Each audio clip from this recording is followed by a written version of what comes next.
Welcome to the Duarte Show. I'm your host, Duarte. When people hear the word MAGA, they usually think of one thing Donald Trump. But MAGA is bigger than one person. It's not a party, it's not a single ideology, it's a movement made of different groups. Tonight, we'll be breaking down the melting pot that is MAGA. Who is in it? Why does it exist? And why does it aim to reshape American politics to this day? And the main question is, how did they win in 2016 and 2024? What is MAGA? Well, MAGA stands for Make America Great Again. But as a movement, it represents something deeper, a rejection of political elites, even though they are the elite. Try to reject institutions, a culture change that many Americans feel left behind. For supporters, MAGA is about national identity, strong borders, economic protection, traditional values, and anti establishment politics. At its core, MAGA is a populist movement, meaning it frames politics as the people versus the elite.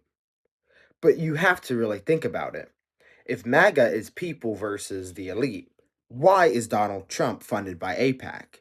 And why is majority of the MAGA movement funded by lobbyists? Why is MAGA a lobbyist movement, even though it's supposed to be the difference between the elite and the people? Is MAGA really a false narrative? Or is MAGA just something else, just a plain old political movement made by a billionaire who's trying to become president? Tonight, we have two great guests today. We'll be having an open discussion on the melting pot that is MAGA, and we'll get to the bottom of what is really going on in the movement. Thank you. And if you haven't already, make sure you like and subscribe, and make sure you follow us on Spotify to keep updated to the Youth Counter-Revolution. Today is the day the MAGA movement gets exposed. Thank you.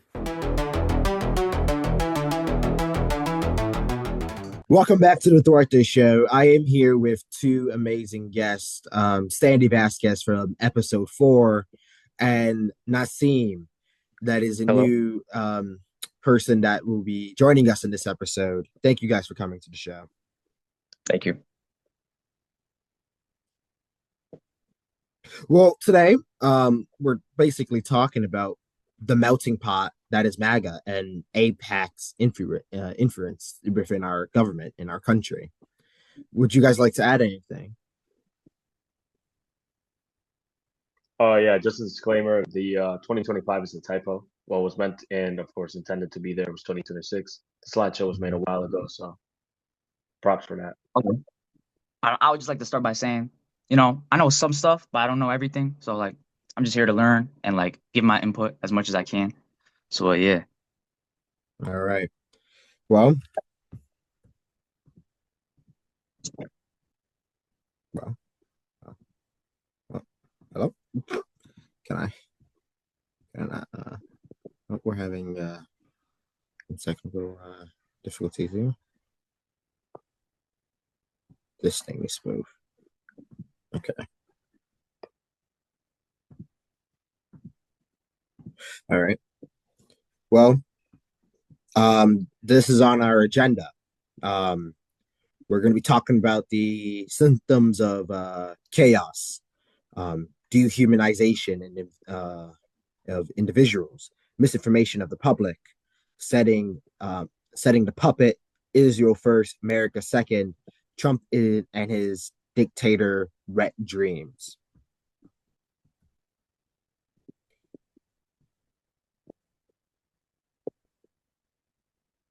Yeah, so mostly this slideshow is going to be about, well, this entire episode is going to be about MAGA, their connection to AIPAC, and also Donald Trump's role within it, who practically controls Donald Trump, who essentially is in charge of AIPAC, and a brief history of AIPAC as well, to help you guys understand the historical context behind the two and the long-standing relationship Yeah. behind AIPAC and also various political parties, the Green Party, the Democratic Party, the Republican Party, and other government affiliated organizations here in the United States. So I mean, hold on. Correct me if I'm wrong, but isn't MAGA just like a campaign slogan for Donald Trump? Well, yeah, MAGA is the campaign slogan, and it's just the basically the group of people that support him. It is the identity of the people who support him, who are Mhm. predominantly from the Republican Party, and it is simply used to represent them. It is not the party itself. It is a group, a margin of people within the Republican Party. Mhm. MAGA is like a movement. Think about Black Lives Matter. That's a movement. Think of women's rights. That's a movement. MAGA really Mhm. changed from just a slogan in a few years, from a slogan into a full-on, blown-out ideology for these people. This movement Mhm. that they desperately love and they want to win every single time. Think of currently now. How did Trump win in this election? Why did he win in this election? Is because it's just not only just a campaign slogan. It's because some voters, may I say, are brainwashed by false narratives and false promises. Okay.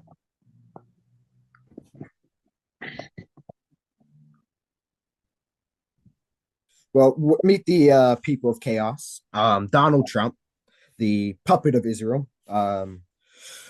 JD Vance, um, Christy Nome, and Marco Rubio. Um, these are the main people that you're seeing on the media. Donald Trump, of course, the president of the United States. Vice President JD Vance, the Homeland Security Secretary, Christy Nome. That is Trump's biggest puppet, may we add, and Marco Rubio, the Secretary of State. First of all, false American, the biggest hypocrite you've ever seen in your life. Um, these are the people that are at the head of the lamb. Would you guys like to add anything? Yeah, I just want to add that as for Marco Rubio's, claiming hypocrisy as how we are describing him, this is simply because he very, very strongly what's called rejects and criticizes the stance that Fidel Castro and his brother have input into Cuba and the Chavez movement and the communist movement and the communist idea and socialism that they have input into Cuba, and also their alliance with Russia and other former socialist countries and current socialist countries such as China, as they hold part of G77.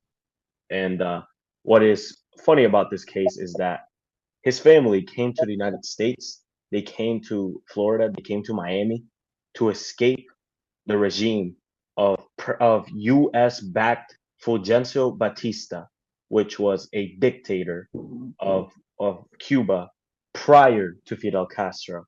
Okay, his regime was so strong that people would go missing simply for criticizing the government. Okay, and it would be more often than seen in the regime of Castro. The difference between Batista and Castro is that Batista received money from the United States, from the CIA, and from various agencies to support support his political party and to support his movement.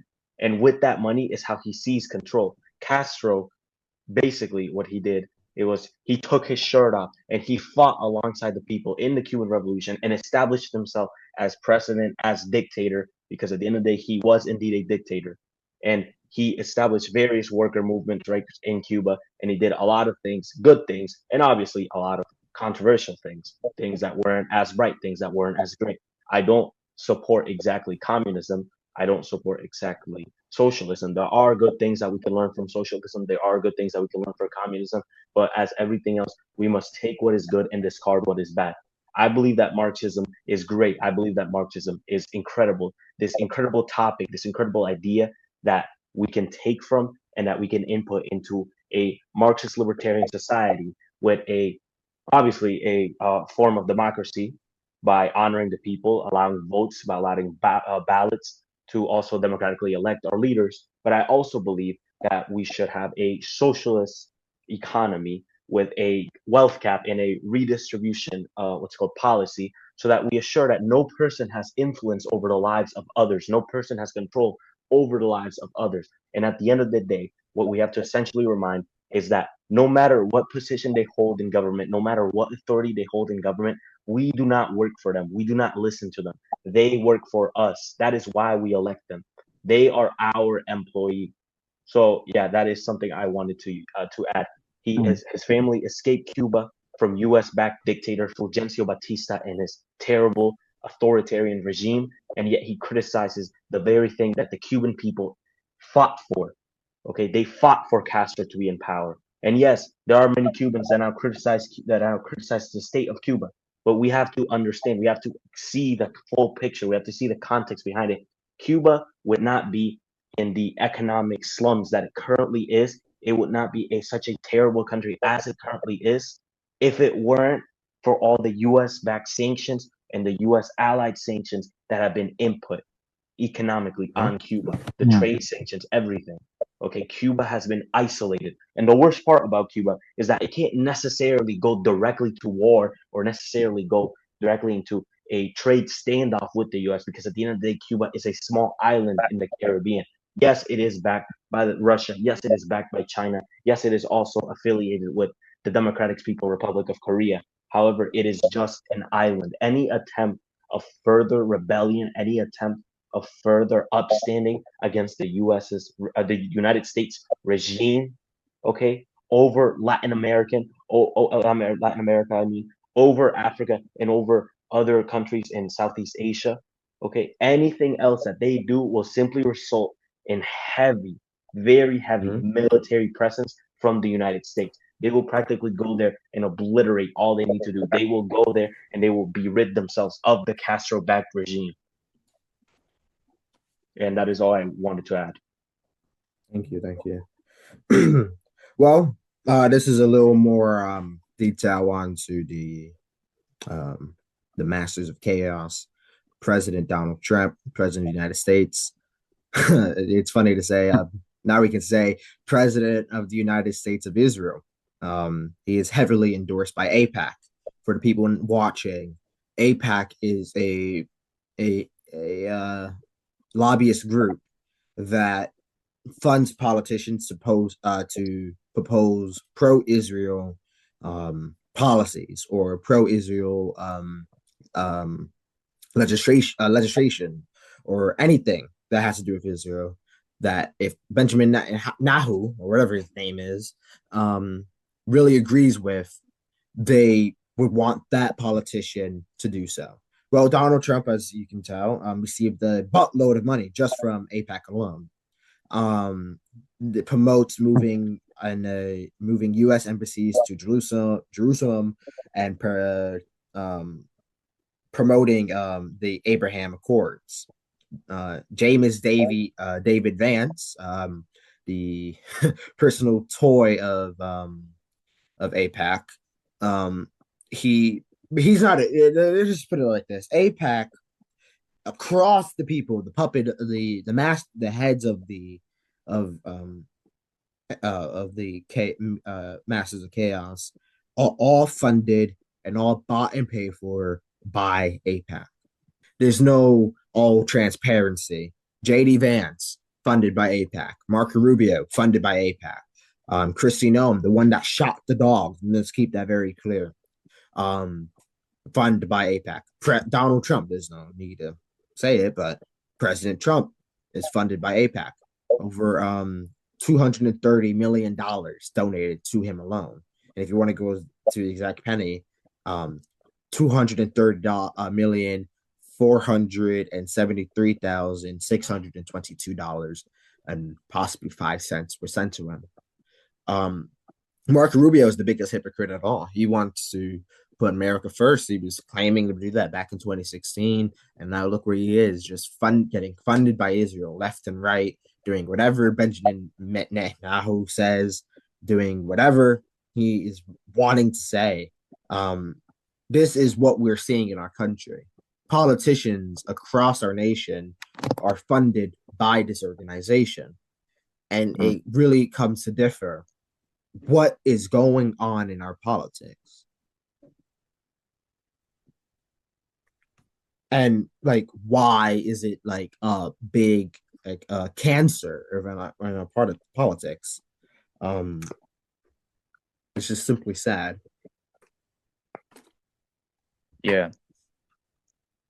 I mean, like, I feel like a lot of people downplay like the amount of influence AIPAC has on the U.S. Mm-hmm. I mean, in the U.S., I'm pretty sure there's like north of 10,000 registered foreign lobbies, Mm-hmm. and like AIPAC as in general, I feel like has way more influence than like the rest of them combined, right? I mean, if we look at JFK for example, right? He was the one who actually wanted this to like end in the first place, right? He wanted AIPAC to register under the Foreign Agents Registration Act, or ARA for short. Well, AIPAC was called the American Zionist Council back then, but he wanted them to register under a foreign agency.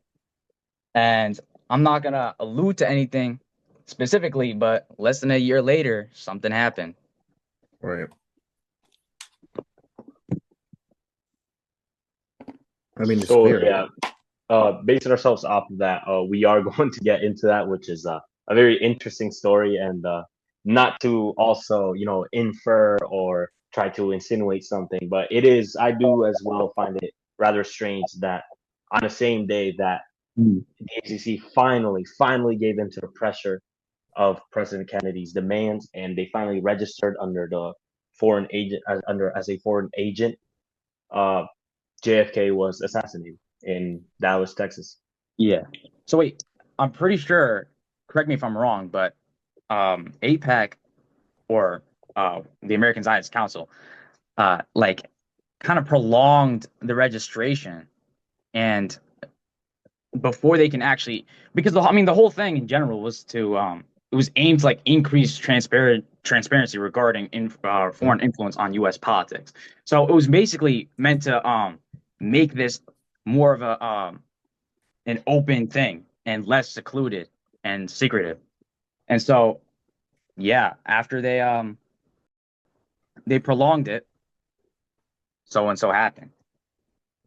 Yeah, that is essentially what happened.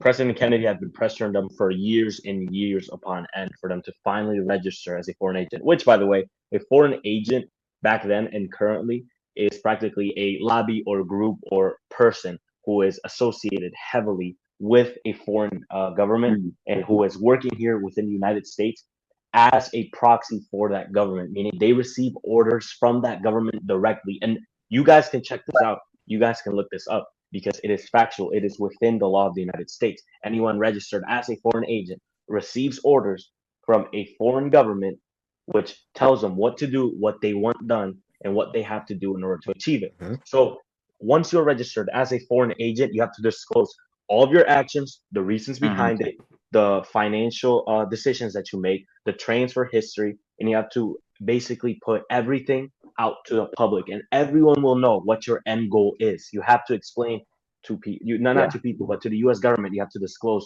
why you do the things you do.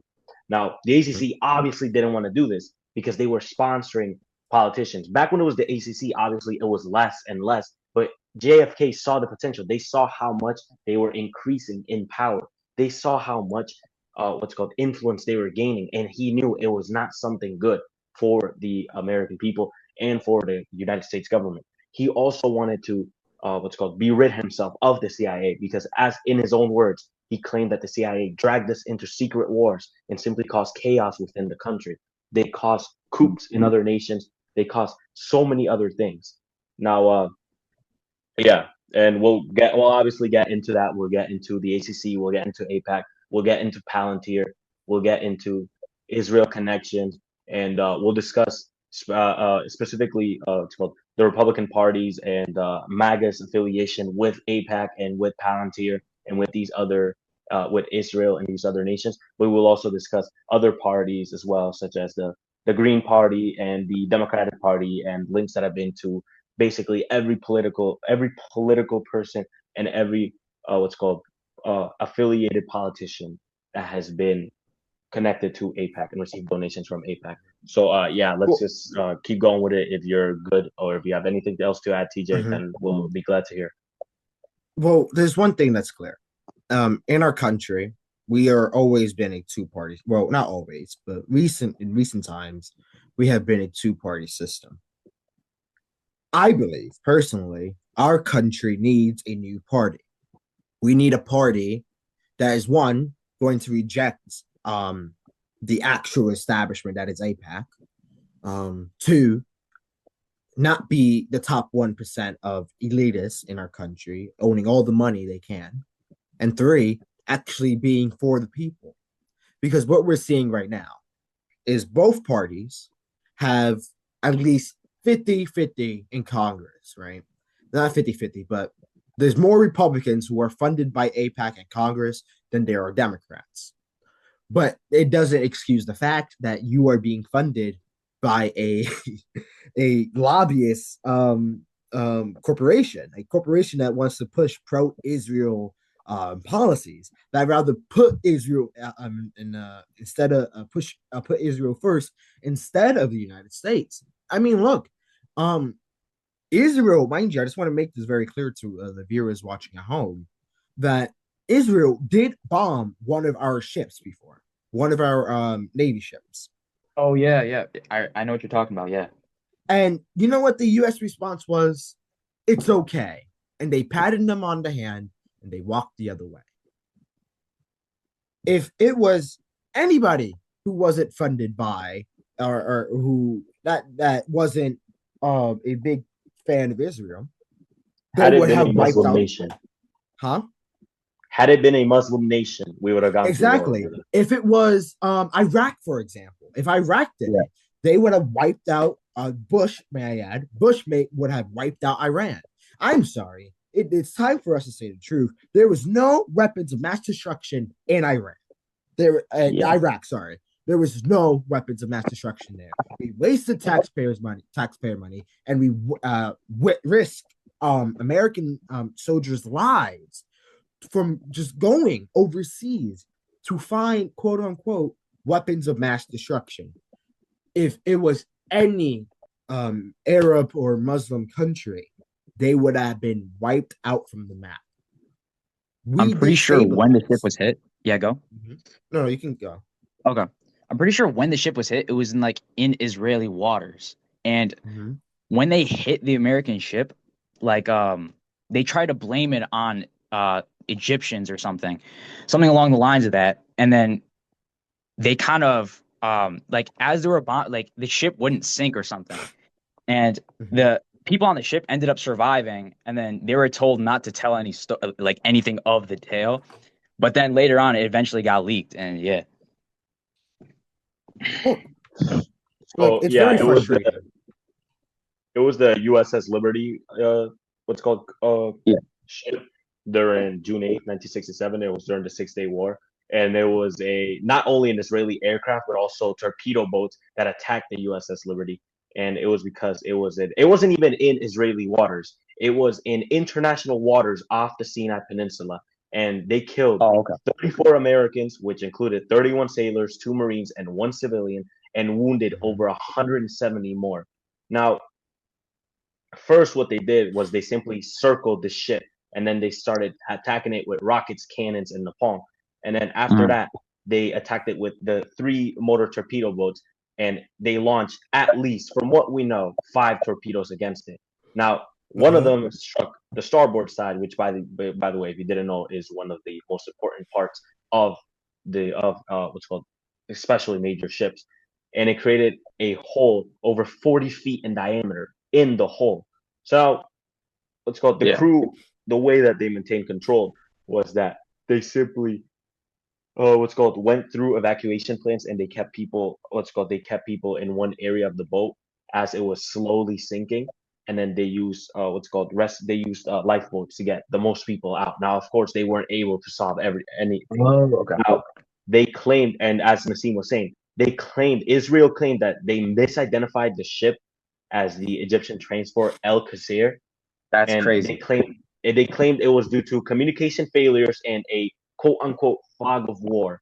And Israel eventually paid 13 million in compensation to victims and the U.S. government, which, by the way, 13 million does not cover even 1% of what the It's ship was nothing. worth, let alone what the lives of those people and the trauma that was inflicted upon the survivors.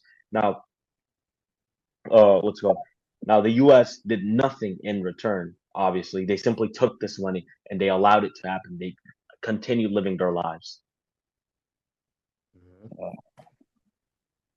And before we move on, we just have to add to the fact that if it was any country, to be exact, we would have wiped them out. And it's so unbelievable that we're at a state that now we are controlled by AIPAC. Cory Bush said it best. AIPAC, I am coming to tear your kingdom down. And that's what we need in our country. We need a politician like her to run for president and say those exact words when she gets elected as the next or he or she gets elected the next president of our country. I was thinking about AOC there for a second. It was very, very, very important that we do this because here in the Counter Youth Revolution, we want to tear down the elitists. We want to tear down the establishment. We need to fix our country. But moving on. One thing I would like to add is, I would just like to add on to what you're saying about what's called be rid ourselves of elitists, be rid ourselves of lobbyists, be rid ourselves of specifically AIPAC, and also be rid ourselves of the strong Israeli alliance that we hold as a nation.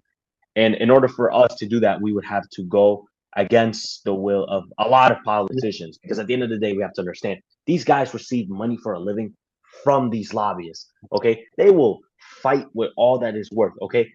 They will fight with all that their career is worth, their pathetic and miserable career, for sending $3.8 billion yearly in aid to Israel to simply be rid themselves, to kill, okay, innocent children, innocent women, innocent men, okay, innocent people within their own land, okay?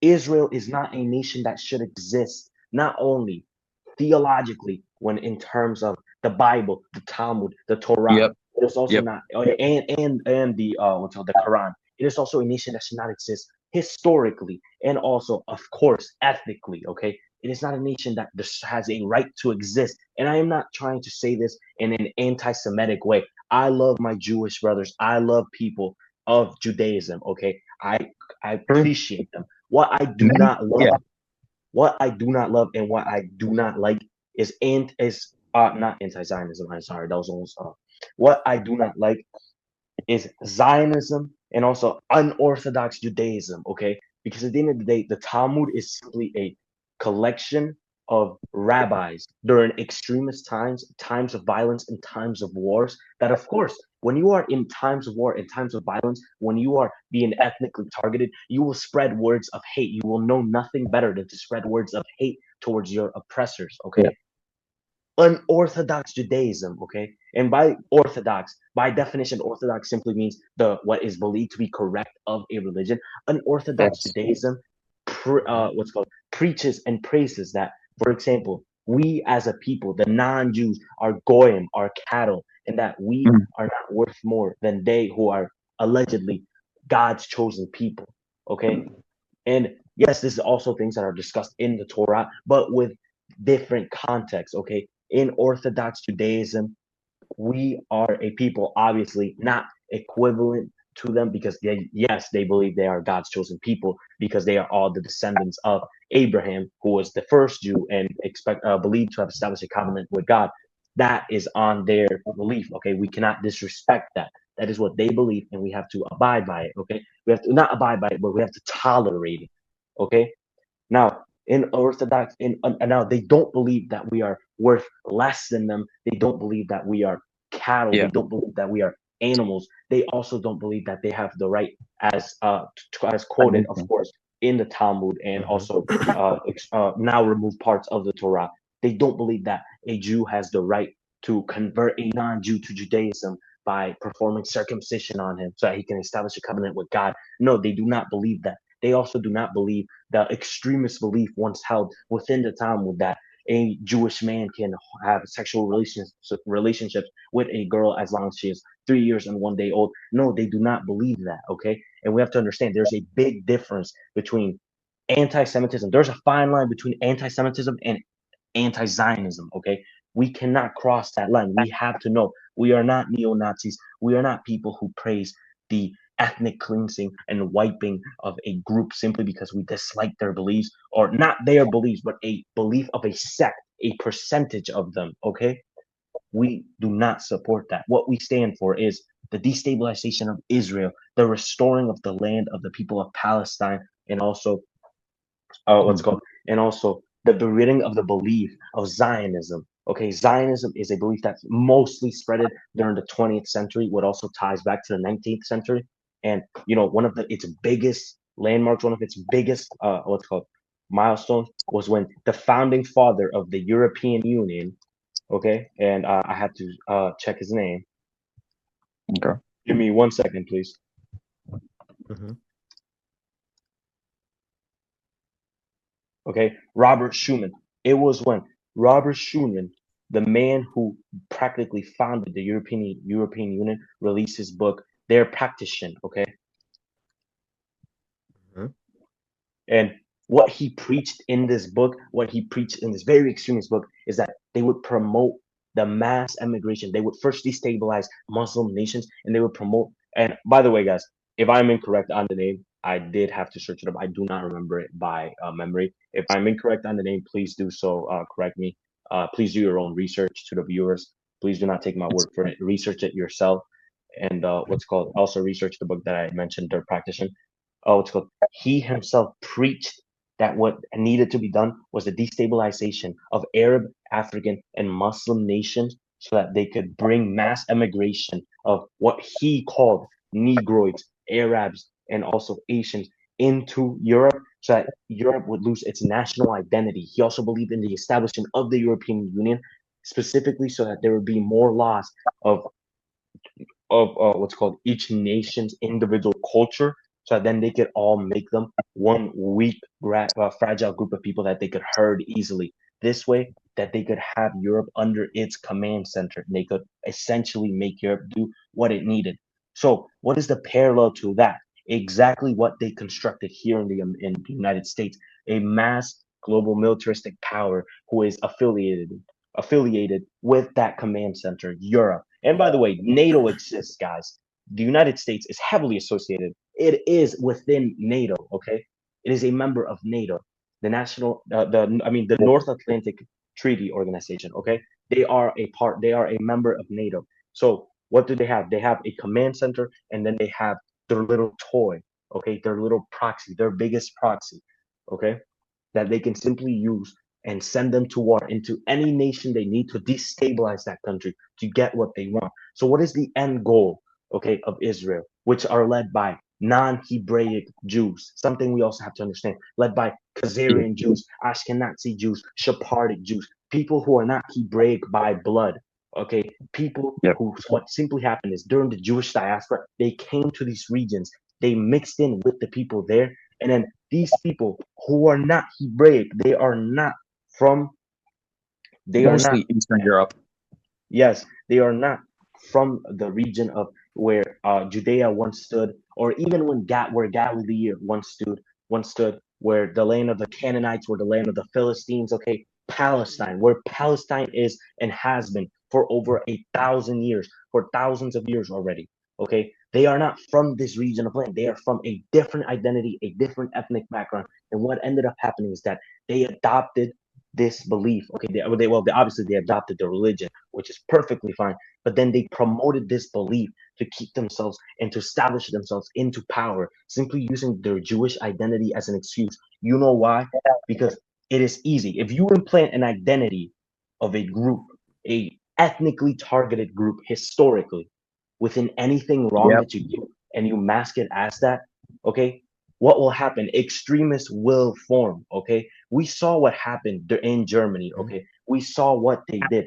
They obviously went after the thousands, hundreds of thousands of Jews. They went, and not just in Germany, also throughout all of Europe. They went after the innocent people for what a small group of people did. Okay, So obviously, if you label your identity onto a group, what will end up happening is that anytime you try to go after that, anytime you try to criticize those actions, what ends up happening is that you simply get labeled as anti-Semitic. Okay, people ignore the fact that it's anti-Zionism and simply think that it's anti-Semitism. It's not even anti-Semitic. They're not even Semitic. So I mean, They're that's just not. They're wrong. not even Semitic, but they hide that I mean, part there's though. a reason And why in Israel taking DNA tests is like really prohibited. I mean, Mhm. what other purpose would it have? yeah, and Benjamin Netanyahu, which ironically enough, he is he is he is Polish. Okay, his father, uh, which I do not recall the name of. Hold on, Milikowski, Yeah, Benzion Milikowski. Netanyahu. Benzion Netanyahu changed his surname when emigrating from Europe to Israel. He changed his surname from Benzion Milikowski to Benzion Netanyahu. And he is the son of Nathan Milikowski, which was, by the way, you can research this yourself. Okay. Both pro Zionists. Yes, he was a Russian born Zionist political activist, a rabbi, and a writer. Nowhere within his story, nor within what we know of him, does it state that he is Semitic, that he is Hebraic, or that he is even slightly related to Judea. Okay, nowhere in their history. What ended up happening is that Benzion Milikowski, the father of Benjamin Netanyahu, whose real name is Benjamin Milikowski, he claimed he took a DNA test, claimed there is no physical evidence or proof of this. He claimed he took a DNA test which showed they had Sephardic roots, which, by the way, Sephardic is not Hebraic, it is not Semitic. It is a group of people from the Iberian Peninsula and the Northern Africa.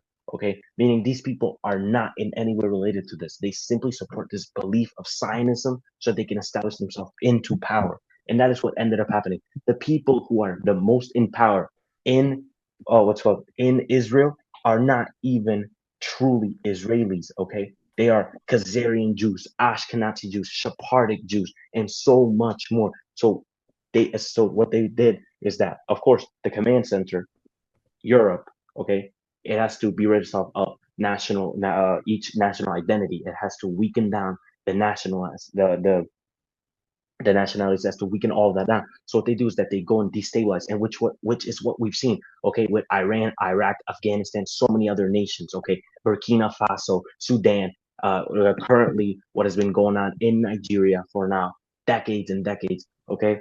Mhm. They destabilize all these nations and they send these people over, okay. They allow the mass immigration of these individuals into Europe. So that obviously, when you go to an area, you will preach what you are told. You will Mhm. establish your identity there. So that identity obviously spreads, just as it did with the Jewish diaspora and with all these Sephardic Jews. Okay, your identity will spread, and what will end up happening is that obviously the ones nationalist beliefs, the ones only European beliefs, the ones Caucasian beliefs and Ashkenazi beliefs will slowly start to fade. Okay, people will now become more and more affiliated and accustomed to foreign relations. And now it is not necessarily something incorrect. Immigration is not something incorrect by a practice. It has been necessary for the survival of the human race for Mm. thousands of years, not thousands, not just thousands, millions. It has been necessary in the survival of all other animal species. But it is the reason behind the immigration, the cause of immigration, okay, especially into Europe. Now, why here in the United States do we see so many harsh anti-immigration policies? It is simple, okay? They want they want their toy, their puppet, to be as strong as nationalist and as far right. No, not far right, okay?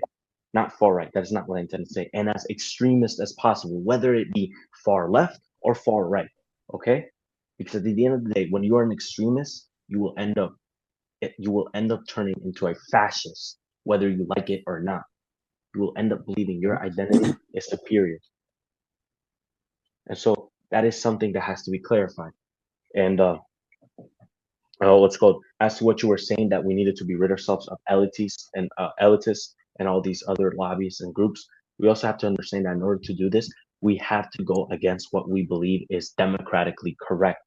Okay, because we as a nation are a a constitutional democratic republic.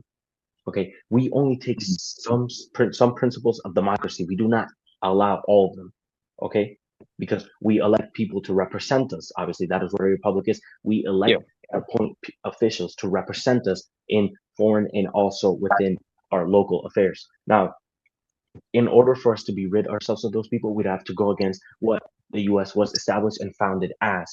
Okay, within the Constitution, we would have to go against that belief. We'd have to betray that. And now, something that I find quite interesting is that within the Constitution, it is also stated that we have unalienable rights, which are life, property, and liberty. Now, what's called these unalienable rights seem more and more what's called hard to access. Okay, they are barely accessible today with the economic state of the United States. Okay, and Mhm. this has obviously been a growing issue for quite some time now. But what I have to state is that the way that is being handled now with so many elitists and lobbyists, not with anytime soon. So that is just something I wanted to clarify. And what's it called? Oh, yes, we would have to betray our own beliefs of democracy. Okay, we'd have to betray the Masonic founding fathers that we held with their Masonic, what's called rituals and their Masonic beliefs. We would have to betray what they preached, and that is just something that I wanted to add on before we move. All right. This is the history of AIPAC, as many know as the American Israeli Public Affairs Committee, as founded in 1951 and was registered a domestic lobby, basically pushing Israel first policies, to promote a strong, principled U.S. Israel relations through congressional education and grassroots activism. Now, we're not going to read the full thing, but this is the history. If the viewers at home would like to pause and read the whole thing, they may. Israel is is a lobbyist pact. We knew this, a domestic one at that. But one thing is clear.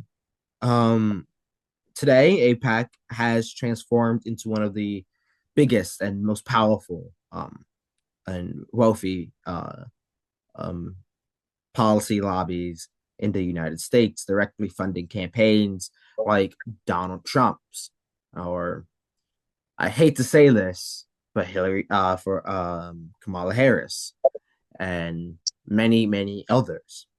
Um, it's running its own thing. It's its own thing. It's you're promoting pro-Israeli propaganda or pro-Israeli this or pro-Israeli that. It doesn't matter as long as you're funded by this. You are you're obligated to do so. If you get a loan of $1 million from them, you're obligated to do it because they're funding you to push America first agenda. I mean Israel first agendas, not America first agendas, because they rather see America go second instead of America first. The politicians who are funded by this. That hence why there's so many caucuses in Congress, and one of the big names, one of the big ones now that's emerging is the American First Caucus, which is very interesting. It's a very interesting caucus, but it really doesn't represent the whole America as itself. It just represents a small portion. It's just a branch off of MAGA.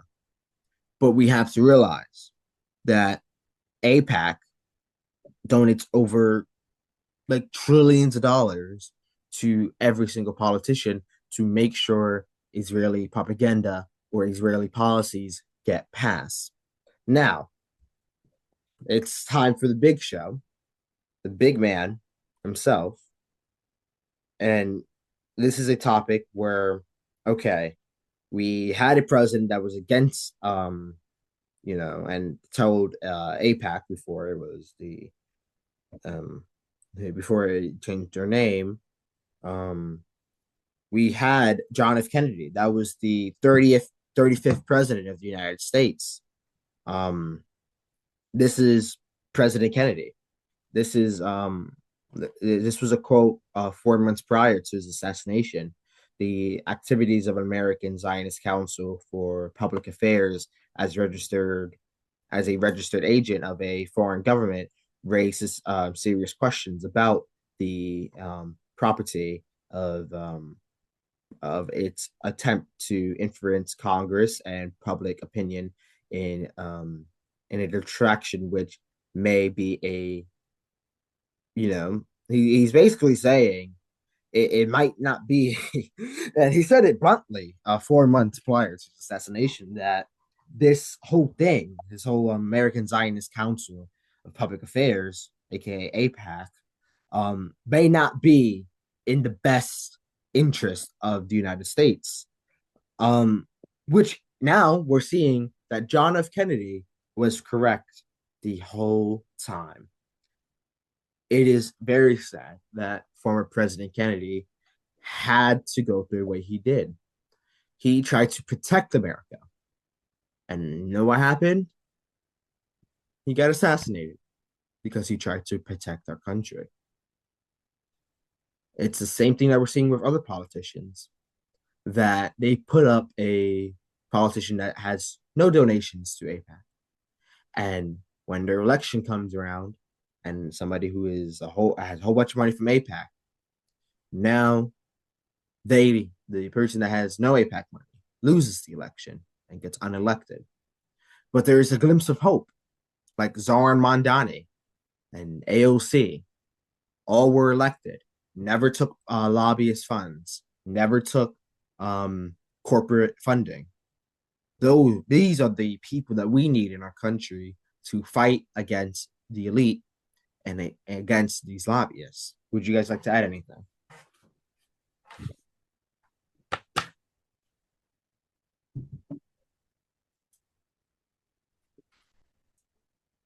Hello?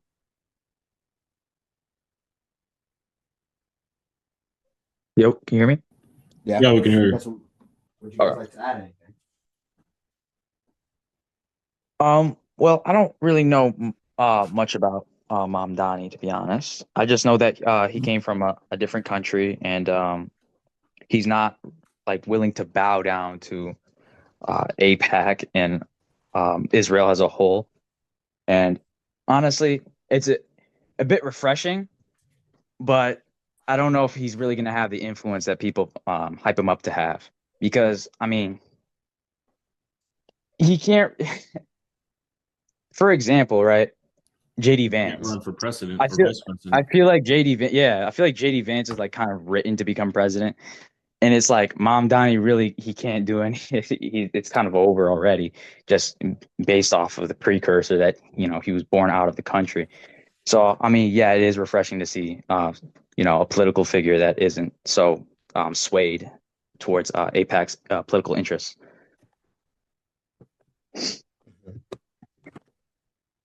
I mean, these are the facts. On under Mondani, New York had its safest January on record. Murder is down 60%. Burglaries are down 28%.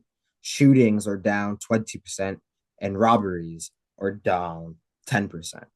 And it's very, very good to see that someone who wouldn't bow a knee to super PACs or any sort of PAC at all is actually getting things done in his city. But the question differs: what are the policies behind AIPAC? Um, well, these are the policies. We behind PACs. One is a political action committee. That's what PACs are. But what is the true intentions behind each PAC that is funding politicians? We know the big PACs like AIPAC and PACs like the NRA are funding politicians to this day. But the question differs. Is politicians realizing now that voters are going to find out who are they funded by? And is that will affect them. I mean, that's what people will think, right? I mean, it's just a very, very, very vast thing that politicians are starting to realize in our country, starting to see the backlash on, especially President Trump is seeing backlash on AIPAC money. Um, how American people are fed up with him, and I don't, I don't see another reason why not to be fed up with Donald Trump. Um, but moving on, if you guys would like to add anything, you can. No, I don't have any comments right now. Well, AIPAC's questionable actions. If we will zoom in here, well, a they first of all, AIPAC is American Israeli is a domestic pack um from just supporting domestic resources that go to Israel um to ignore what's going on in the Middle East. If Israel is under attack, um, they believe that the United States should send trillions of dollars. If they're not, the U.S. should just turn an eye of how many people are dying in Palestine and Gaza today. Um, they want to restrict freedom of speech, undermining democratic norms, punishing endless foreign wars, pushing endless foreign wars, blocking healthcare and climate action. That is what AIPAC's questionable action. And the question that we ask: are they really on our side? Are they really for America first, or is there just what we've been predicting all these years, that AIPAC is just for the elite, and whoever gets selected through AIPAC is going to push these policies of restricting freedom of speech, or sending trillions of dollars to AIPAC, or backing expanding militarized enforcement, or pushing foreign wars that we don't need to get our nose into. The thing is, uh, Benjamin Netanyahu said before that he wants to do something with Greenland. I believe that was a couple years back. And now in 2025, Donald and 2026, Donald Trump wants to take Greenland. Is there a coincidence there? Is there something there for us to even like connect the dots with? If that's not the biggest piece of evidence, every single major politician you think and you know is most likely funded by AIPAC. And it's very important that you check your congressional members through apactracker.com, and it will get to the bottom of every single representative or senator that is taking AIPAC money.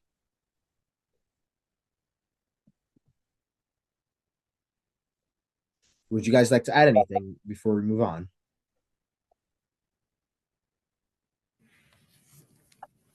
Oh yeah, I will. All right. So on topic of Greenland, see here's the thing, right?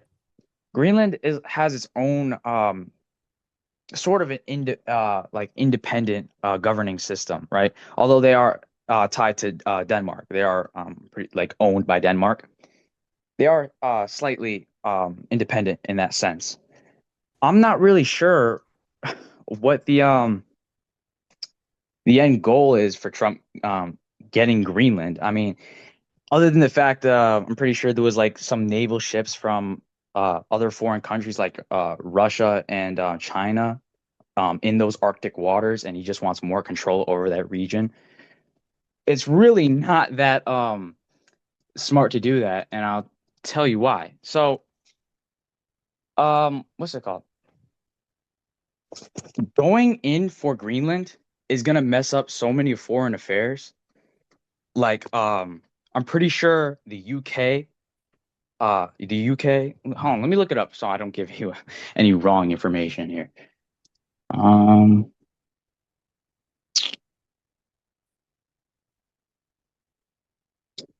okay, yeah.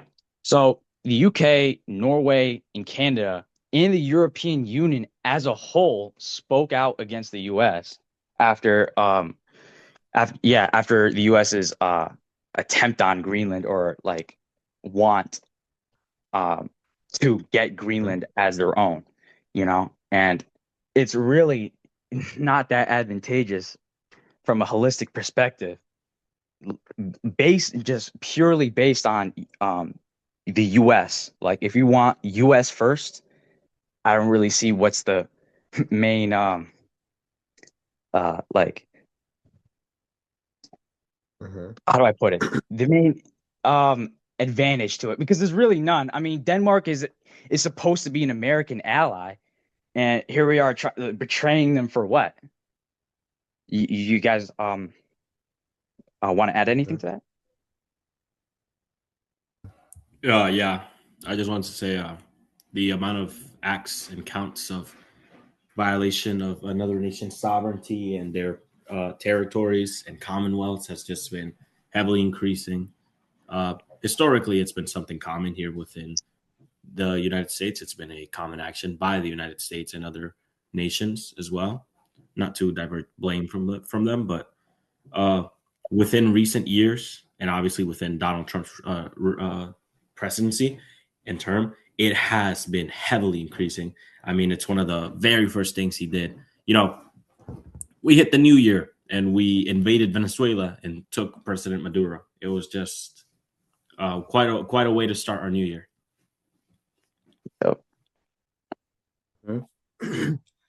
And mind you, we we violated humanitarian law. First of all, Donald Trump didn't even alert Congress from going that he's going in to take Nicolas Maduro. He also violated multiple things. First of all, you're going to a foreign nation, you're capturing your leader. That is just wrong. Yeah, that is violating a nation's sovereignty. Exactly. I mean, you can say Maduro was an unpopular leader, or people didn't really like his whole belief system, but I mean, tying it back to AIPAC and Israel influence, he was openly critical of the U.S. and did support Palestine openly, and it just puts another wrench in the whole like aspect of everything, because like it's all just like starting to tie together when you look at it from like the bigger picture. Well, we have to also look at it, not to oppose you or anything or contradict you, but Maduro was a democratically elected president. Okay, the Chavez movement has been heavily active in Venezuela since the 90s, and it also has its predecessor in the early 80s. But he was a democratically elected president. He was the main candidate of the PSUV, and the people who immigrated from Venezuela, who left Venezuela, which may be millions, yes, not even millions, perhaps a million, if not less. They obviously are celebrating the capture of Maduro because they say, Venezuela has been liberated.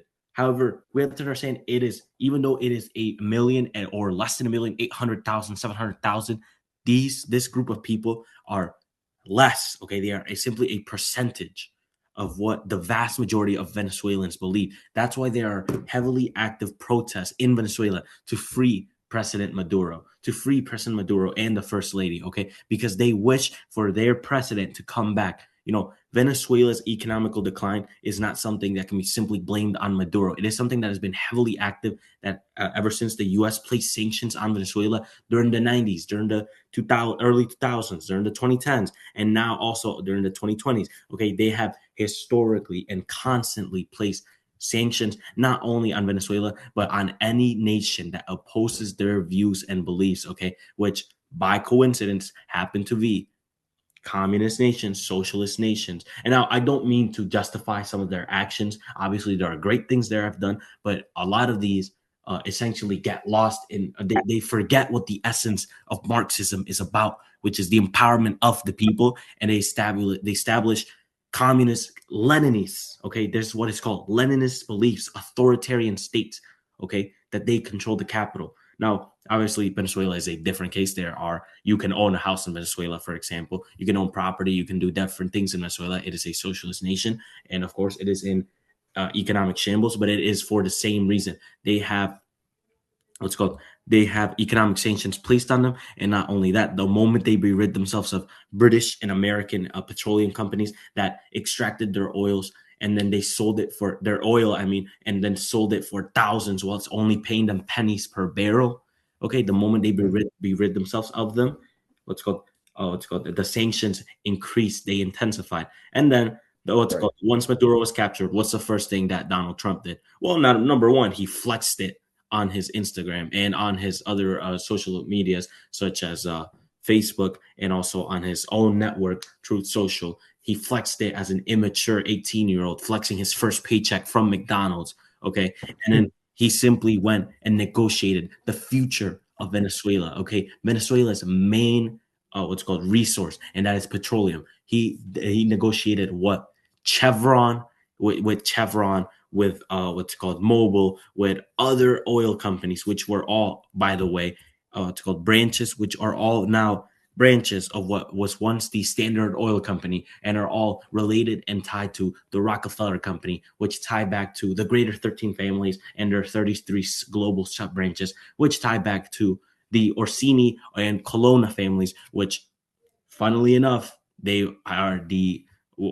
don't technically exist anymore, as they have been branched off. They branched off in the 18th century, which is also, funnily enough, when the Rothschild family changed their name to Rothschild, and they started their banking dynasty, and they got reached the great heights in Europe, specifically in the region of Ashkenazi Germany, Ashkenazi Europe, specifically within Germany. And funnily enough, also in multiple other families, branched off. Now, obviously, the Colonna and the Orsini families tie back to even further to the Merovingian bloodline. Now, which was an ancient dynasty, practically, from if I remember, from the early 4th and 5th century, and they had very strong influence in what was the conquest of land across Europe. Now, these people are all connected historically, not directly, but they have continued to maintain economic and social contact to push their agenda of control upon us. Okay, we do not know their full names. We do not know their obviously their real names, because at the end of the day, the last names and names they hold are just corporate names. Okay, the company Bayer, the pharmaceutical, the Bayer family simply changed their name. Okay, Bayer is a corporate name, and you can research this. It is true. And obviously, they have also invested in various other things, such as religion. Okay, well, for example, the if I remember properly, the Schofield Bible. Okay, it was the edited version of the Bible, which is the which is where it states. By the way, it was written by Zionists. This will help you understand. It was written by Zionists, and it will help you understand why they changed the verse. Bless those who bless you, and you shall be blessed, and oppose the people of God. Oppose the people of God, and God will oppose you. Okay, they changed it to bless Israel, and you shall be blessed. Okay, oppose Israel, and God will oppose you. Okay, and it was in order to gain more and more control over the Christian, the Christianity and Catholicism, obviously, which is a branch of Christianity. Now, as for Islam, they knew that at the end of the day, Islam believed that all people are equal. Okay, they believe in peace. They knew that they couldn't necessarily control them. They knew that they were accepting of them and that they welcomed them with warm hearts. They knew that. So what did they do? Okay, easy. You destabilize nations in Arab and African countries. You spread the mass immigration, and then what? Okay, you ethnically target these people within their own land. You foment. Okay, you cultivate hatred in that group of people, and then you let them reciprocate that hatred against you, and then you play the victim. That is what you do to get what you want. That is how you manipulate people to hate a group of people. Okay, and that is something we've seen. It has not yet been proved, but it is alleged. We have seen in the Epstein files, the new release as of January 30, that Epstein to a redacted email, a redacted individual. We don't know who he is. We see that he claims not only that it is a war of Jews against non-Jews and that the Jews are currently winning, which obviously he's, as I said, you implant an identity everywhere, and if you go after what is bad, they will simply call you anti-Semitic. He is not referring to Jews as a whole. He is referring to these 33 subsects of the same ancient family, okay? Within the last 600 years, within the last 4 centuries, last 400 years, the 600 families, the 600 richest families, the richest dynasties in Europe have not necessarily changed. They have maintained themselves the same family. They have simply changed names or gone off into sub branches. And you can research this yourself. You don't need to take my word for it. Okay. So Epstein also claimed to another redacted file. We have no idea who it is. We have no idea why the U.S. is protecting them. Epstein also claimed that Al-Qaeda and ISIS, two of the biggest terrorist organization groups in the world, who are blamed for multiple crimes, who are also blamed for 9/11. He claimed that they were assets of Israel. Okay. And going off that, something that is in fact confirmed is that a month before the October 7th attack of Hamas against Israel, against the southern region of Israel, Israel asked Qatar to increase and double its funding towards Hamas, okay, so that Hamas would have more resources and more weapons. They deliberately asked them and requested for them to do it, and Qatar did it. And that is where Hamas got the weapons and the funding to attack Israel, so that Israel can then retaliate and wipe out the entire West Bank and all of the region of Gaza. Okay. At the World Economic Forum, the most recent meeting, what were they discussing? They were discussing the revitalization of Gaza. Now that everything is down to concrete, bedrock level, now that everything is wiped out, it's clear, all the buildings are down. What do you have to do? You just have to go clean everything up, all the piles, all the rubbles, all the bodies of dead children, all the bodies of dead women, all the bodies of dead innocent men.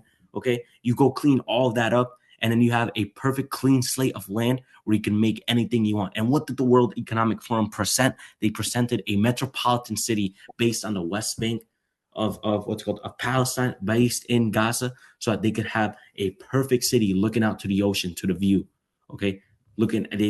They designated this belief, and now they want zones of economic development established within that region so that companies can come in, they can clean up all the rubble and bodies, and they can do what they wish with it. Okay, they can do what benefits Israel, and they will not simply stop at Palestine. Their belief is the greater Israel. They want to go for a big part of Jordan. They want to go for a big part of Iran. That is why Israel and the United States support Pahlavi taking over again. Okay, they support it simply because Pahlavi is US backed. They want a puppet that will give Israel what it wants. Okay, any nation that has opposed Israel, for example, Gaddafi. Okay, Gaddafi opposed not only Israel but the United States. He wanted a gold backed currency. He wanted what's called freedom from neo-colonization from France and other European nations, and most importantly, also what's called American and British companies. He wanted all that to be gone of Africa. He wanted Africa to be an independent continent, to be a conjunction of nations that would have as much influence, okay, with all of their resources, all of the natural wealth that they have, that would have as much influence, if not more, of Europe and also of what is North America. Okay, he wanted that to be created, and unfortunately, as we know, it didn't work out for him. Okay, and Israel, the greater Israel, the belief is that it will stretch from the Nile River to the Euphrates River, and it will stretch a wide as big as the palms of God. That is the belief. Okay, it is a kingdom that they wish to establish, so that they can have not only their command center less than a couple thousand miles away, and then their little puppet just overseas on the other side of the world, and they could have that, and they could control the world. Okay, that is what they wish for, and it is something that we need to oppose, that we need to stop. Okay, with all these ICE protests. I'm not saying that the ICE protests are wrong. No, do not misunderstand me. I am fully for ICE protests. I am fully to fight against the injustice. Okay, the injustice that is currently going on within the United States. I am also not necessarily trying to take away importance from it, and not trying to take away importance also Mhm. from the issue in Venezuela. But what I'm saying is the media is focusing on these two issues now, so that it no longer has to focus on Israel, okay? And people no longer worry about Palestine and Israel, okay? It is a trend that has been going on for many years, okay? During 2017, 2018, 2016, what was one of the biggest trends? The Amazon forest burning down. Everyone on social media was spreading that the Amazon forest was burning down and that we needed to save it. It currently is still burning, and I don't see people still posting that. Yes, there have been what's called measures taken. Yes, there have been precautions made, but the Amazon forest is still burning. It is still losing mass land, and it's no longer just the Amazon forest. Okay, it is the Patagon. It is Patagonia as well. Okay, it is forest in Chile. It is forest in what's called in Argentina that are being burnt down deliberately by tourists, which just so happen to be Israeli tourists and allegedly Mossad agents. We do not know the credibility of that statement yet, but we do know that they are Israeli affiliated. Okay. Now, what's called another thing I would like to add is that the U.S. and Israel are going for everything that they want. Okay, it is not that they have a necessity; it is a want. Okay, it is a wet dream that they want of control. Okay, the idea, the belief that the allegations that Iran has weapons of mass destruction is something that resurfaces every 10 years, every decade. In the 90s, okay, early in the mid 90s, early 90s, before Netanyahu was even, before Milikowski, Benjamin and Milikowski was even the prime minister of Israel, he was already claiming that Iran had weapons of mass destruction, and that was quote unquote months away. Okay, from completing a nuclear bomb that would wipe out Israel, and it would wipe out possibly the United States. Okay, and they said that they had to keep close surveillance on Iran. Okay, they allege. Okay, they say they kept close surveillance with Iran, and also later on in the 2000s with Iraq. Okay, they say that they were able to quote unquote stop the production of weapons of mass destruction that were going on not only in Iraq but also in Iran. Okay, now, riddle me this. If you are constantly checking, if you're Uh-huh. constantly surveilling a nation that is months away, every single 10 years, months away from completing a weapon of mass destruction, how do they get so close every single time? And you go in just at the coincidental perfect time to stop them, and then you just forget about it. And in 10 years, oh, yet again, they are months away from completing weapons of mass destruction. We must go invade them again. Okay. And Mhm. coincidentally, it is every time that they oppose something that you want to establish as an authoritarian belief. It is coincidentally every time that you try to get your way. Okay. You claim that they have weapons of mass destruction, and oh, they are just months away. We have to go invade them again, guys. And they Mhm. it happened during the 90s, it happened during the 2000s, it happened during the 2010s, and now during the modern, let's go decade, the 2020. Netanyahu has constantly made this claim for the past 30 years. He has stuck to the same script, saying that Iran is just months away every single time from reaching the creation of a weapon of mass destruction. They get there, Mhm. they invade, they wipe out the weapon of mass destruction, they surveil Iran as close as they can, they establish control, and yet somehow Mhm. every time Iran gets months away from creating weapons of mass destruction, which are never found, which are never documented, which are never exposed against the world. No, it is just accusations, allegations. That is all we Mhm. have. There's no proof that they are even close to building something like that. We are aware that they have, of course, nuclear power, but they do not Mhm. wish to attack us with it. Okay, because there's no reason to attack us with it. Because if we simply do not barge into their problems, they will not barge against us. Mhm. And that was what I would like to add. That is all for now. Well, the viewers at home, I want you to ask yourself this question: who promotes harsh ICE policies? The same that assassinate innocent civilians, and who endorse these individuals? This is a photo of after the killing, the tragic killing, may I add, of Renee Good. You want to know her last words were? I'm not mad at you. As the ICE agent said in her final moments, may I quote, effing B. This is what ICE is in our country. And this is what the melting pot of MAGA is turning into.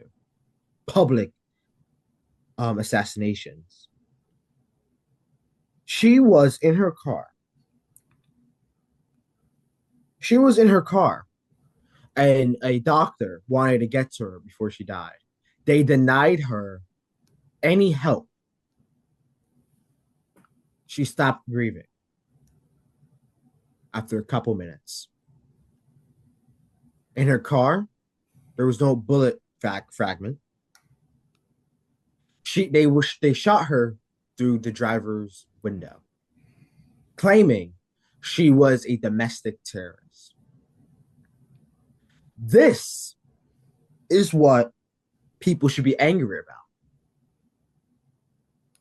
Someone getting executed for trying to go away from ICE agents, pulling out of their driveway. But yet, we are faced by the big question: why are we continuing to fund ICE? We're in a government shutdown because the Republicans think it's a good idea to continue funding the federal agency that is immigration enforcement and customs. It is just disappointing that they rather see more Americans die and over millions of children detained to lure out illegal immigrants. It's just a shame. This is another thing. Here's another question. This is a woman getting that was dragged away after forcefully removing her out of her car. Was there proper identification? Was there a probable cause or a probable suspicion for arrest? Or is there really nothing personal? Or is it really nothing personal? This is what ICE is doing in our country, ripping people from their cars, shooting people in their cars. Another thing, Alex Patel, whatever his last name was, he was shot on the street. The ICE agent grabbed the gun from his holster. He had a gun on him. Second Amendment, open carry. He had his permit. The ICE agent took his gun, tossed it. They put him on the floor. They shot him in the back. He died instantly. You know what's ironic, TJ? Mm. The evolution we've had as a society. A couple hundred years ago, you'd have to pay for tickets to witness the public execution of course, criminals who committed acts of treason and violent murder. Now you walk outside and all you gotta do is just look out your window and you'll see an innocent civilian being wiped out by Gestapo. Mm-hmm. Quick question. This is where, yes. What is ICE's like argument or like defense claim for doing that? Because like, there's no way they're just going by like just being silent. Like, do they claim it's in self-defense or like? So Renee Good, they claim self defense, saying, "Oh, she ran over an ICE agent's thing." We'll get into more statistics in a few slides, actually. A one by one diagram of it. She was left to die in that car. They had no probable cause to kill her. All because she did not want to move out. She was trying to drive her on her own driveway. All because she was in front of an ICE agent's car. She tries to drive away. They shot her 2 times. She crashes into a pole. A doctor tries to get to her. This is the America we're living in, by the way, folks. Doctor tried to get to her. They said no. Detained him. Didn't call the ambulance. Left her to die. Now, what we're seeing, They were removing over 700 ICE agents from Minneapolis and Minnesota and Salt Lake City. Now the DHS is saying they must have body cams. One thing is clear: ICE agents are not police officers. They're not. So the question that we should be actually raising here is, why the hell do ICE agents have tear gas? Why does ICE agents have guns? Oh, for self-defense. Self-defense might be high. If you're pinning down somebody or dragging them out their car, what self-defense is there to have? Are you scared of a poster? Are you scared of people posting you online? It is just sickening that we have a federal agency, which, one, if you look back when Obama did this, no one died on the street. No one died on the street when ICE agents were going around deporting illegal immigrants. No one died under Obama. When Biden did it, no one died. There was not a single report that someone died. But when Donald Trump has ICE agents just running about saying, do whatever the hell you want, you see people die that day, this day, the other day, the day prior. People begin to get detained. A 5-year-old child being detained to lure out their parents who are illegal immigrants. Does not raise a question: where in the law are protests considered acts of terrorism? Where on the protocol does it state you must threaten peaceful protesting United States citizens? That's the question we should be raising to the government. And this is what the show is about: questioning the things that people don't dare to question. Because if you don't question it, you would never know the answer. They're throwing tear gas at protesters. Maybe tomorrow it must be mustard gas. Or what? Do we wish to relive history when we had public execution, as Stanley said? Is that the state that we want to live in?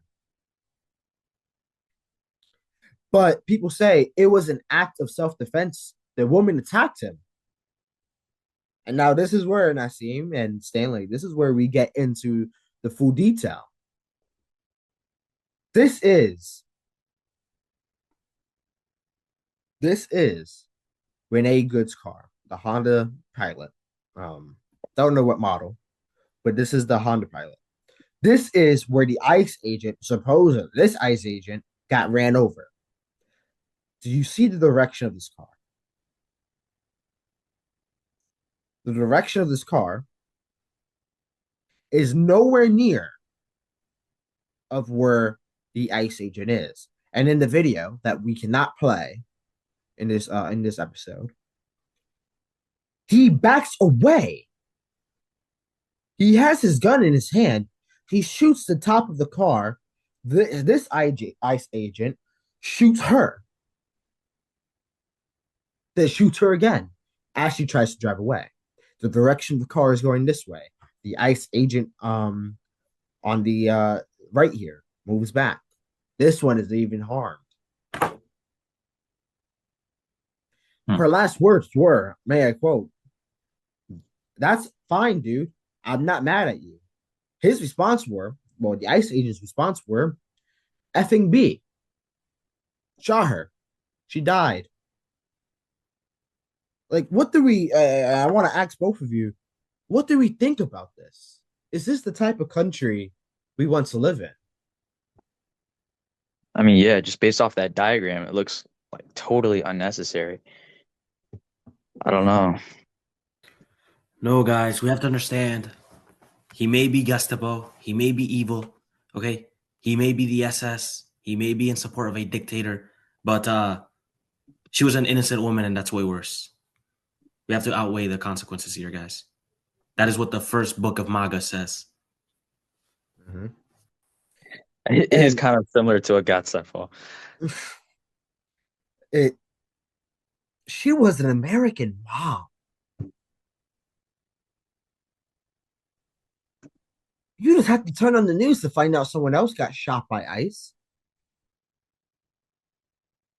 It is a disgrace that we're seeing this in our country. And it sickens me that this is happening. It's just very disappointing.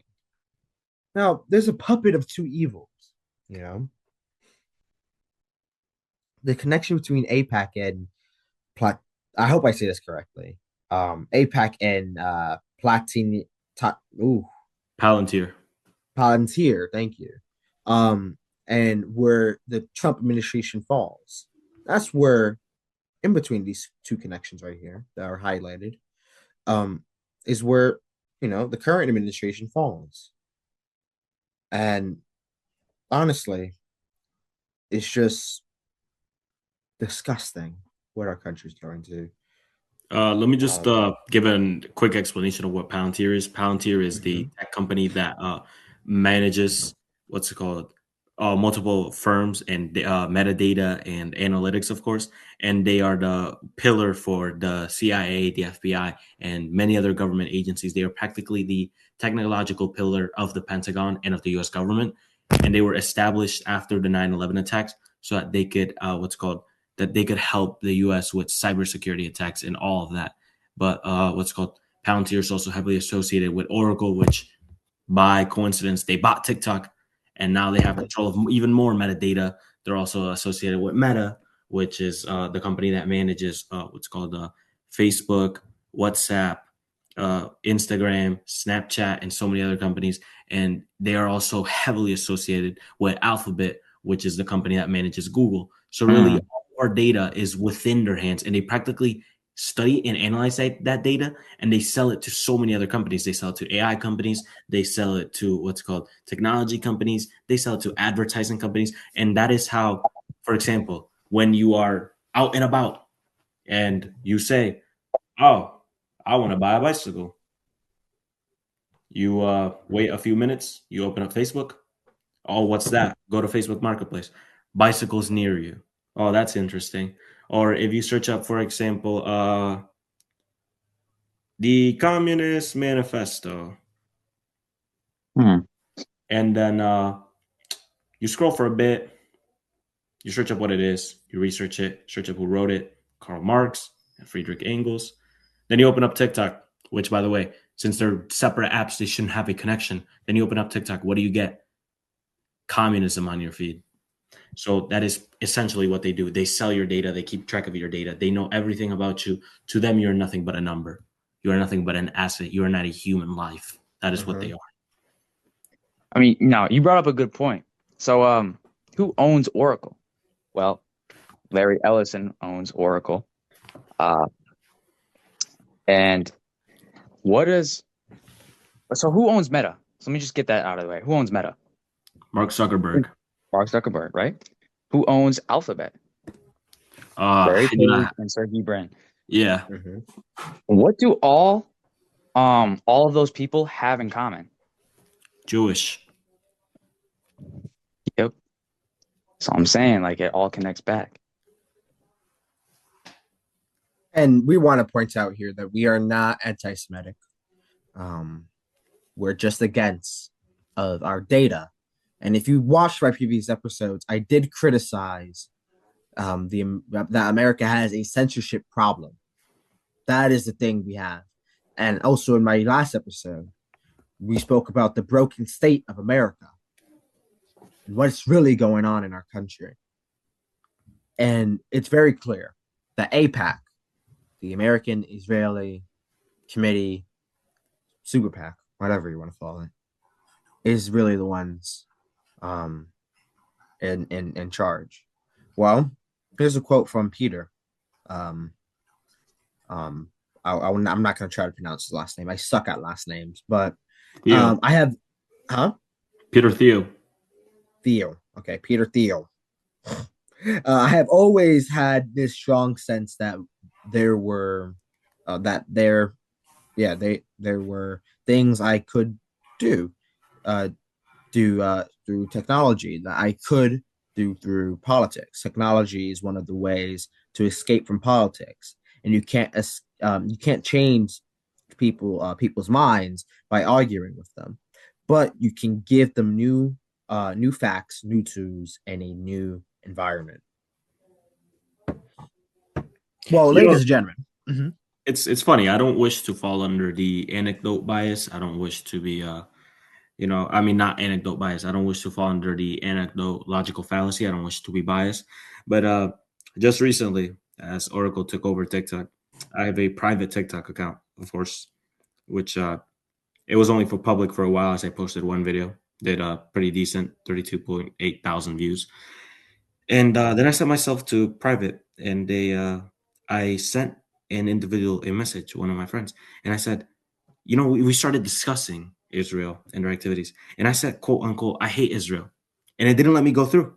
It flagged it. And then before I knew it, the next day I was banned. Not banned, but prevented from sending messages. Then I had to appeal the decision. I had to get in contact with support and admins. And I had to point out, I had to ask them where in their guidelines, it stated, like, I understand you couldn't spread hate or something that was, of course, terrible or targeted a group of people, but I simply I presented them the contest and I asked support what specifically of my message violated their guidelines. And I have the system notification right here, and it said what's called, and I can read it out loud to you. It said, account updates. We reviewed your appeal. We found that your direct messages did not violate community guidelines 6 days ago. Now, they never replied to my final email where I asked them and provided them the context as to what I did wrong, but they did lift the ban from me. And, shortly after that, I tried to post a video about the situation. I made my account public again. I made the video public again so that it would help me. It would help boost me with the algorithm, the one that did decent with over 30,000 views. And I posted the video explaining the situation. And 24 hours went by and one view, a single view, using the same trending hashtags that I used on the other video. And a single view went on it. And it was not even a view from the algorithm, from someone's For You page. It was a view from one of my own friends, okay, that happened to go on my profile, found the video, watched it, and that was it. Okay. Mm-hmm. And I find that strange.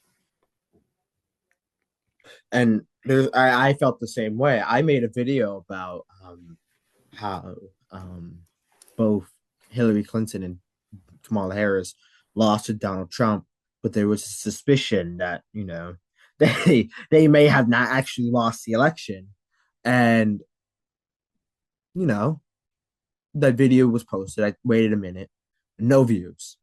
My video got taken down for what? Hate speech, and I reposted a video again. Same thing, hate speech.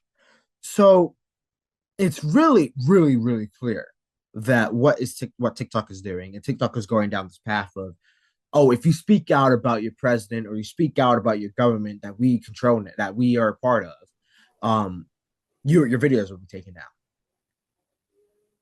You can't post anything against the government. You can't oppose your government anymore. That's why you got to be careful what you say on TikTok now. You have to walk on eggshells when you're on TikTok.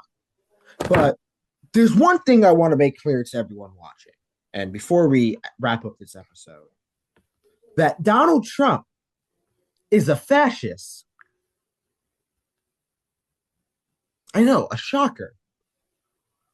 Well, first of all, he tried to undermine the election in 2020. Oh, sorry, in 2021. He tried to have his vice president hanged.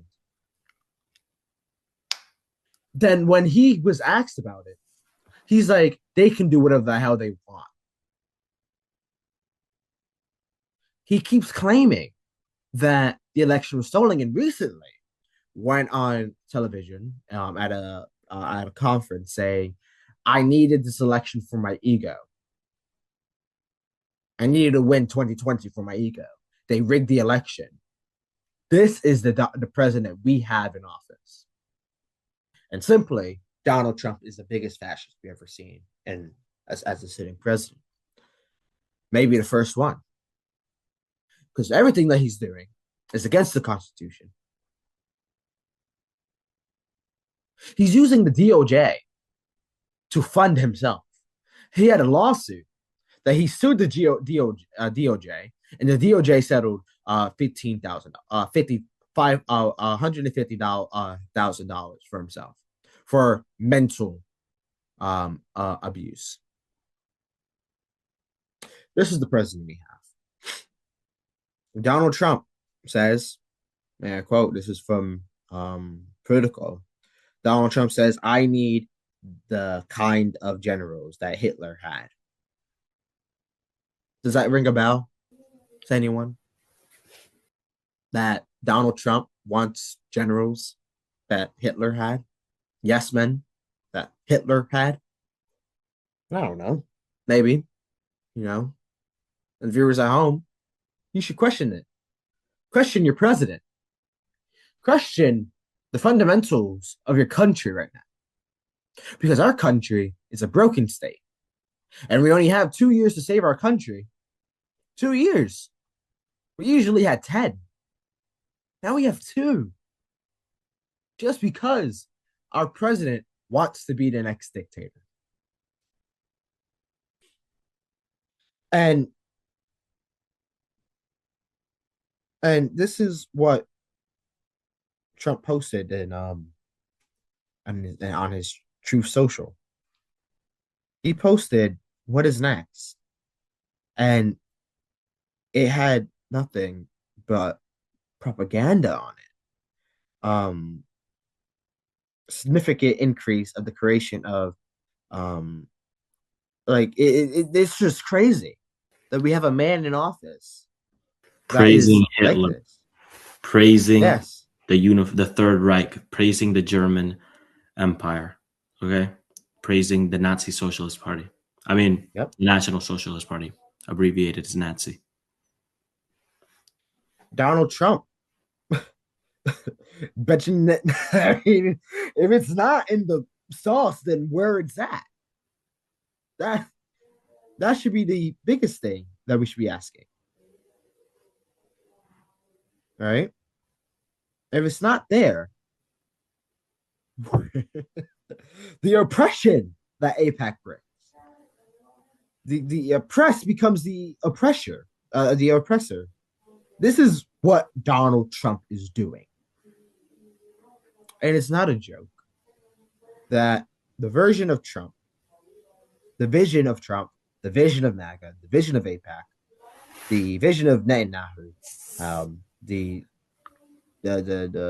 it's just he praises Hitler. If anyone's watching and they're a Trump supporter, you should really reconsider what you're thinking now, because Donald Trump, your president, your glorious king, is a fascist. He sat there. He's praising Hitler.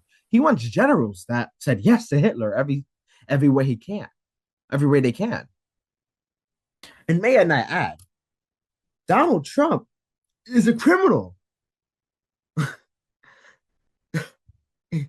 It's like you have all the evidence there, and your president, your glorious leader, is a criminal. Now, I will let my two guests continue on because I want to hear their side of this. I find it ironic. Trump praises Hitler, yes. He praises the Third Reich. He praises Nazi Germany. He praises a lot of these things. And it just goes to show how much he does not care about his supporters. Because what's funny is the vast majority of his supporters do not fit the belief of the Aryan race. They fit the belief of the Untermensch, which means subhuman. Okay, they would be considered worse, a lesser creature in Nazi Germany, which is what Trump praises. Okay, because the idea of the Aryan race, the idea of what the fascist Nazis believe is that people fit people. Okay, people who weren't sick, people who are mentally disabled, people who didn't have as I've mentioned, sick, who didn't have chronic illnesses, people who who were straight, people who were blonde, blue-eyed, people who had near perfect jawlines, people who had just the physique of another thing, ironically, the physique of what the Greeks desired for. Okay, the Greeks, the same people that carried the nose that they despised. Okay, the nose of the Jews. Okay, the nose that they hated on.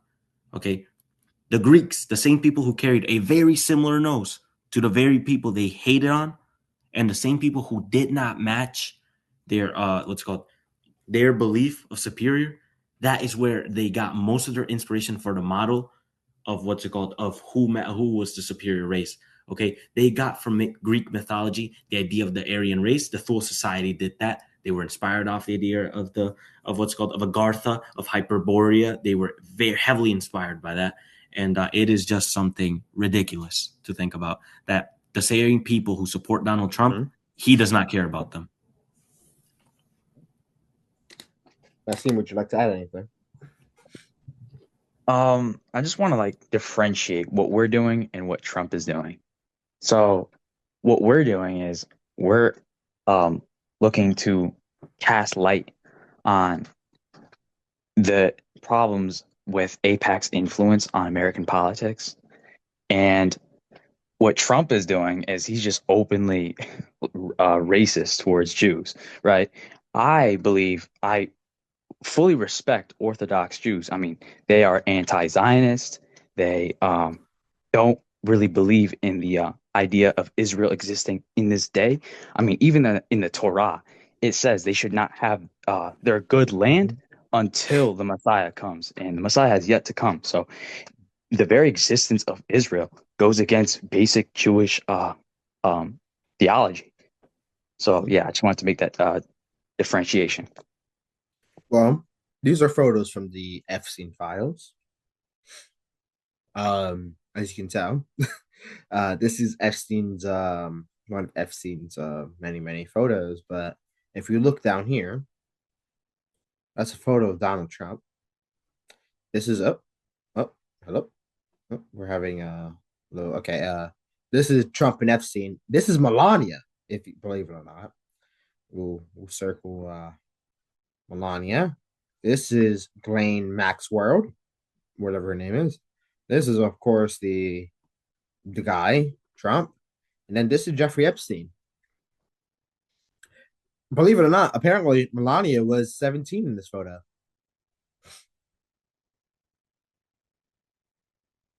She was 17 when she was here. This is Bill Clinton. This is Donald Trump, of course. Donald Trump, Epstein, Trump. What seems to be like underage women. Young women. Right? All of them. Not just young, but underage. Yeah, Underage, yeah. It's what I wanted to add. All the women censored in that photo is because they are underage.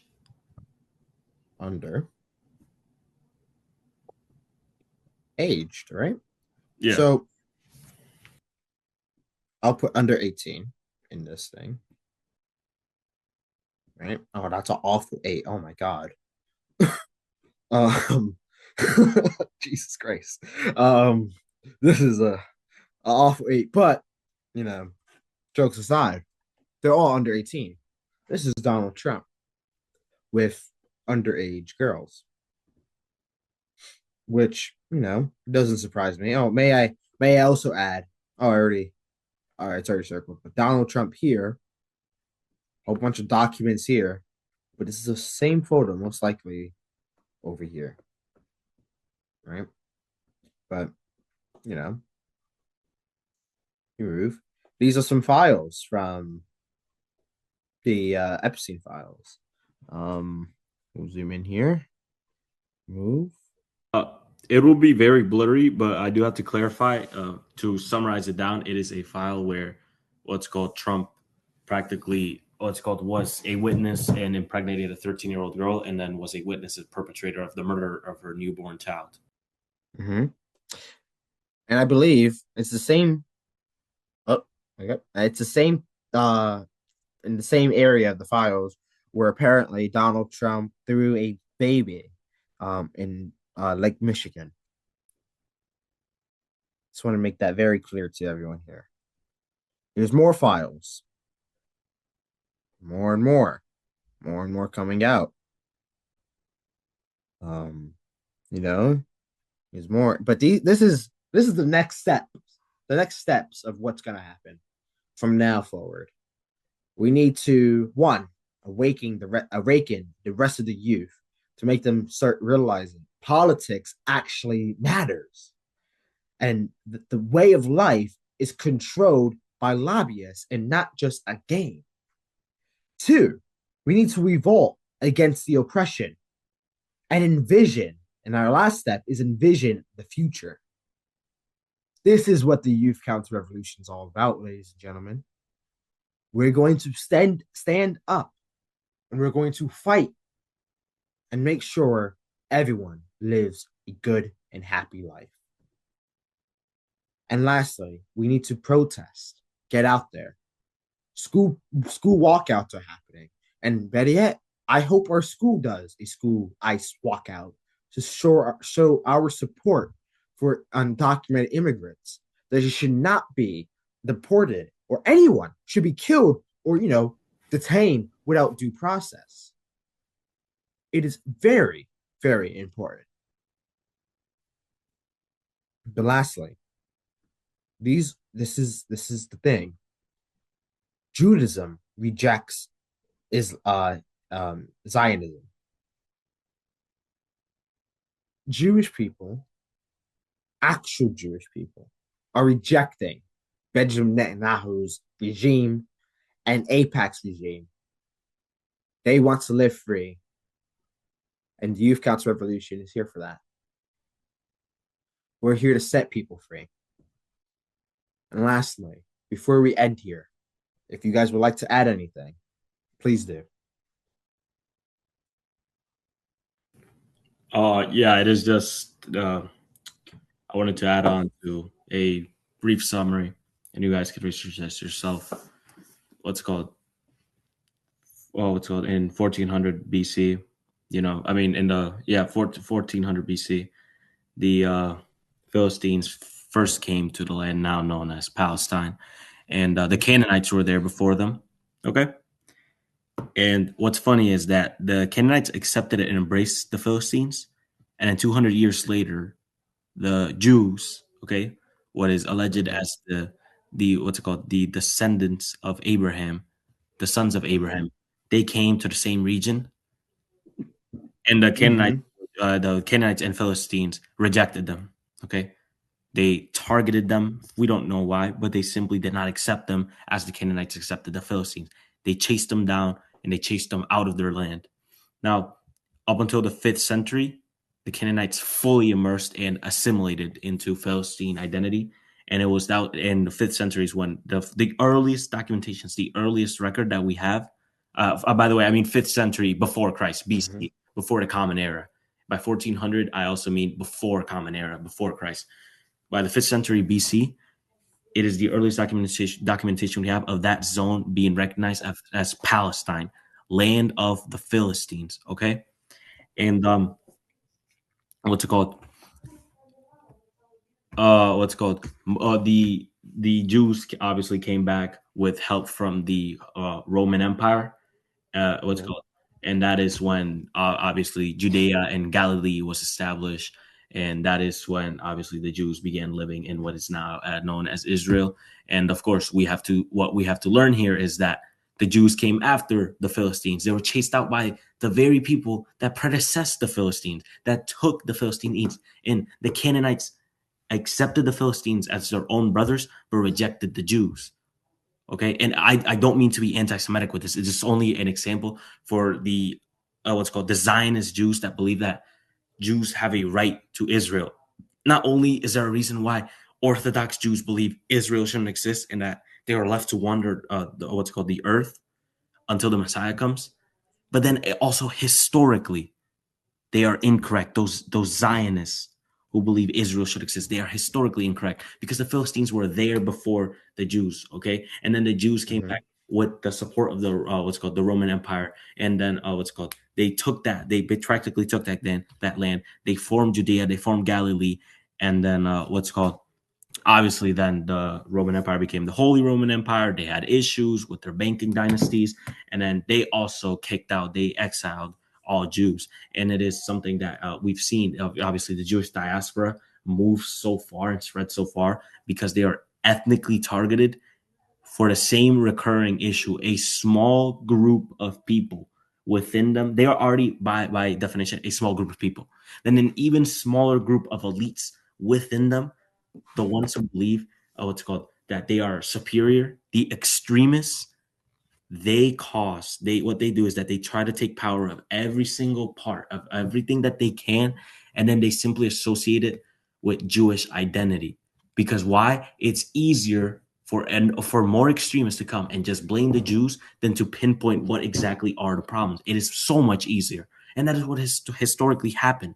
They simply blame the Jews for everything and they kick them out, which is incorrect because so many innocent people, so many just children, women, and men get blamed for the actions of a small group of elitists. Okay, and then obviously, as we know, what's called in the 1800s, the Rothschilds first started negotiating about land within Palestine. They then in 1933 the Havara Agreement was signed, and the Jewish mass immigration began into that land. And then in 1948, after the Arab-Black War, 1948, obviously Israel was established and recognized as a state, and then later as a nation. And then the last of what remained of Palestine, Gaza and the West Bank, became Israeli occupied.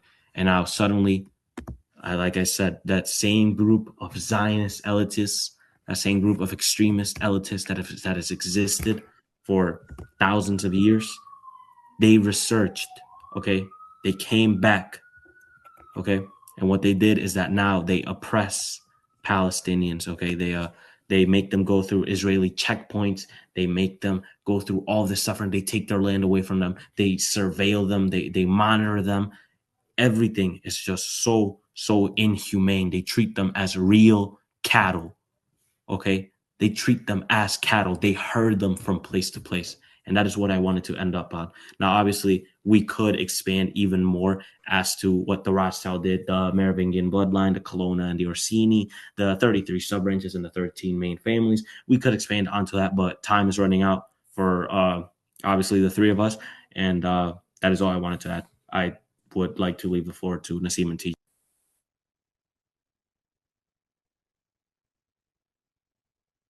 Well, Nasim, would you like to add anything? No, I mean, Stanley pretty much summed it up as a whole. So yeah, I don't really have anything else to say. All right. Well, I want to thank everyone watching at home, and I want to thank the amazing guests that we had here.